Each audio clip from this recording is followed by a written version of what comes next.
Do you want to know how I know that Donald Trump had a very, very bad day today? Because tonight, just about 24 hours after he announced a ceasefire with Iran, he wasn't posting about his ceasefire with Iran. Nope, he was posting about NATO and Greenland in all caps.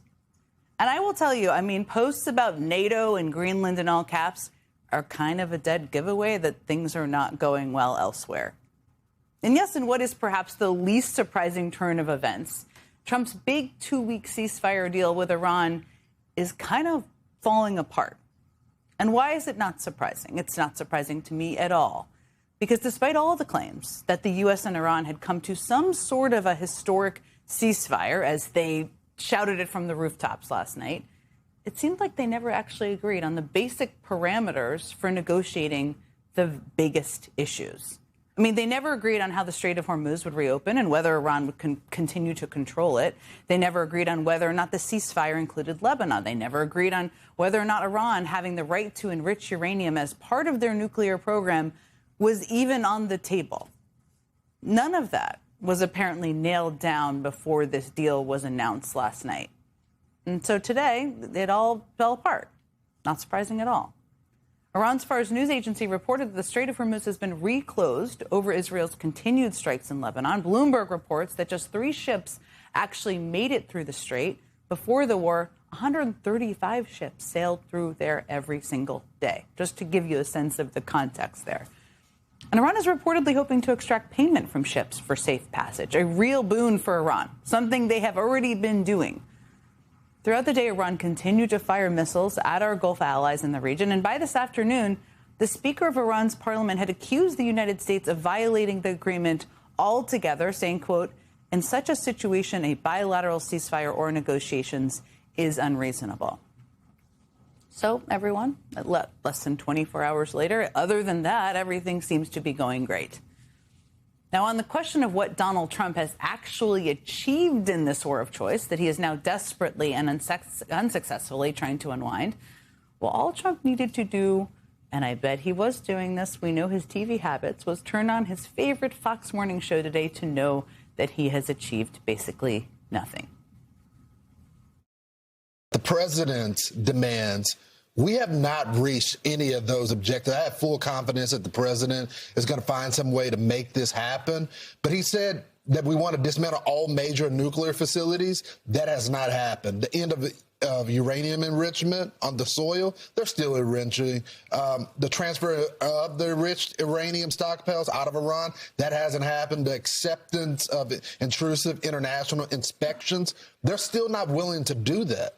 And they have not suspended their ballistic missiles program. They're still firing them off to stop the production of the long-range missiles. That's just a few of them on the president's proposal. That was on Fox this morning. They had graphics. He prepared what he was going to say there. And it was definitely not a ringing endorsement. So Trump hasn't achieved much of anything in his deal to end this disastrous war, appears to also be in tatters already. But if you just listen to the Trump administration or their allies in that universe of MAGA land, you would think that Trump got everything he wanted and it was just all about to end. Time to roll out the mission accomplished banner. Trump literally told a French news outlet that the deal was a, quote, total and complete victory. And Secretary of Maximum Lethality Pete Hegseth took his own victory lap in a very Pete Hegsethian way. Iran begged for this ceasefire, and we all know it. Operation Epic Fury was a historic and overwhelming victory on the battlefield. A capital V military victory. And then he dropped to the ground and did 20 push-ups and kissed his muscles. Not really. I mean, just metaphorically. He thought about it. I think he thought about it. When things aren't going well, all you can do is pound your chest and claim victory with a capital V, as Pete Hegseth just did. Or you can do whatever the hell this is. Democrats are already saying that this is taco. Trump always chickens out. Let me give you another acronym. Nacho. Never avoids confronting hard obstacles. Okay. Griff there. That's his name, Griff. was probably so proud of himself when he wrote that down this morning in big block letters and practiced it in the mirror. But the fact is, as the day rolled on, it became harder and harder and harder to deny the reality that this deal was falling apart. That became abundantly clear when reporters caught up with the Trump administration's highest-ranking negotiator by their own definition in these peace talks, Vice President J.D. Vance. Here he was today being asked a very valid question about when the strait would reopen. Mr. Vice President, Iran is continuing to block the Straits of Hormuz. Do you have an expectation of when that strait is going to be open? Well, we've already seen an increase in traffic today. Hopefully we'll see an increase in traffic tomorrow. We actually think that we are seeing signs that the Straits is starting to reopen. Okay. So we've seen an increase in traffic today. That's what the vice president just said. As I mentioned before, Bloomberg reports that just 3 ships were observed leaving the region, at least 2 of which had ties to Iran. Iran is publicly claiming that the strait remains closed. They're continuing, as far as we know, to charge fees to people who want to go through. But J.D. Vance says nothing to worry about. All signs are positive. Then he was asked another perfectly valid question from a reporter about Iran's claim that the U.S. has already violated the agreement. Tweeted out that 3 of the 10 points in the ceasefire framework have already been violated. They're distrustful of the U.S. What do you make of him tweeting that out before negotiations? So I thought it was interesting, actually, because I did see that tweet from Ghalibaf actually just a couple of minutes ago. Let me just say this. I actually wonder how good he is at understanding English, because there are things that he said that frankly didn't make sense in the context of the negotiations that we've had. Okay, so just to unpack that one. The Speaker of Iran's parliament said that the U.S. violated the deal, and J.D. Vance's answer was, well, he just needs to brush up on his English. Maybe it was a translation issue. Again, J.D. Vance is the official who is supposed to sit across from the Iranians in these negotiations in just a few days. Now, if you thought that was a reach, just listen to how J.D. Vance tried to explain away the differences between Iran and the U.S. on the question of nuclear enrichment. The second thing Ghalibaf said, which, again, I found fascinating, is he said, we refuse to give up the right to enrichment. And I thought to myself, you know what?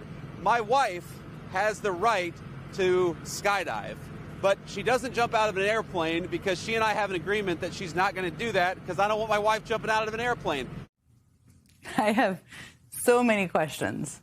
Like, what on earth are you talking about? Also, are you saying that you trust the Iranians won't enrich uranium even if they have access, just like you trust your wife won't jump out of a plane? I still don't think it clears anything up. I don't know where that came from. Now, all of this is even more concerning when you consider that J.D. Vance is supposed to be the one voice in the room who actually opposes the war. But as the New York Times reported last night, Vance is apparently too timid to actually do anything about it, aside from, of course, pitch stories about how he privately opposed the war, which he seems to be doing a lot of. When Trump was weighing whether or not to launch this disastrous war, Vance reportedly told the president, you know, I think this is a bad idea, but if you want to do it, I'll support you. Way to be bold. Use your voice there, J.D. That's the extent, as far as we know, of the pushback Trump has gotten from some of his closest advisors as he continues to make one bad decision after another in this conflict. And it's a stark contrast to the kind of pushback Trump reportedly got during his first administration when contemplating military action in Iran. In his book, Peril, legendary journalist, sitting right across from me right now, Bob Woodward, recounted some of the debates Trump had with his first-term advisors on the subject of striking Iran. And he wrote, quote, Secretary of State Mike Pompeo and Joint Chiefs Chairman Mark Milley went back and forth like a tag team, underscoring the reasons not to take any military action. Vice President Pence and Acting Defense Secretary Miller seemed to agree that no military action should be taken. Okay, thanks, Trump said. As Milley once said to an advisor, the whole Iran thing comes and goes and comes and goes and comes and goes. CIA Director Gina Haspel was worried about the lack of a clear decision and called Milley. This is a highly dangerous situation. We're going to lash out for his ego. And later that night, Pompeo called Milley, thanked him for arguing against a strike and emphasizing the downsides. We're all good, Milley said, emphasizing the importance of calm and piling on the metaphors. Just steady, breathe through our noses. Steady as a rock. We're going to land this plane safely. We've got a plane with 4 engines and 3 of them are out. We've got no landing gear, but we're going to land this plane and we're going to land it safely. But this time around, no one is planning to land the plane safely. Everyone in Trump 2.0, or most people at least that we know about, just seemed along for the ride. And now the same people who let Trump get us into this war are bungling their best opportunity to get us out of it.